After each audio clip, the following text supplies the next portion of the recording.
আপনি যদি আসলেই আল্লাহর নিকট থেকে আপনার দোয়ার উত্তর আশা করেন, তাহলে কিছু শর্ত আগে পূরণ করতে হবে।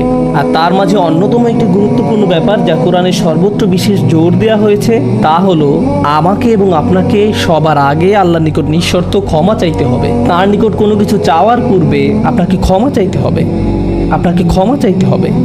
আমার আপনার যে প্রয়োজনগুলো আছে সেগুলো চাওয়ার পূর্বে আমাদেরকে আল্লাহর নিকট পরিপূর্ণ আন্তরিকতার সাথে ক্ষমা চাইতে হবে।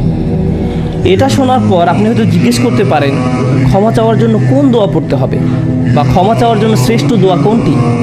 মানুষ বিভিন্ন অকেশনে বিভিন্ন রকমের দোয়া পড়ে।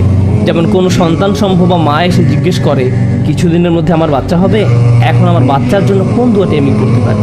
অথবা কেউ একজন এসে বলতে পারে যে আমি চাকরির ইন্টারভিউ দিতে যাচ্ছি, কোন দোয়াটি আমি এখন পড়তে পারি? আমাকে বিশেষ বিশেষ সময় উপলক্ষে বিশেষ বিশেষ দোয়া প্রদান করুন। আমি আপনাদের বলছি, বিশেষ সময়ের ওই দোয়াগুলো অবশ্যই গুরুত্বপূর্ণ, কারণ সেগুলো পবিত্র এবং আল্লাহর কাছ থেকে অবতীর্ণ। কিন্তু সকল সমস্যার ক্ষেত্রে কমন দোয়া হলো, যে একটি দোয়া আপনার সকল সমস্যা দূর করবে, তা হলো সত্যিকার অর্থে আল্লাহর নিকট ক্ষমা প্রার্থনা করা।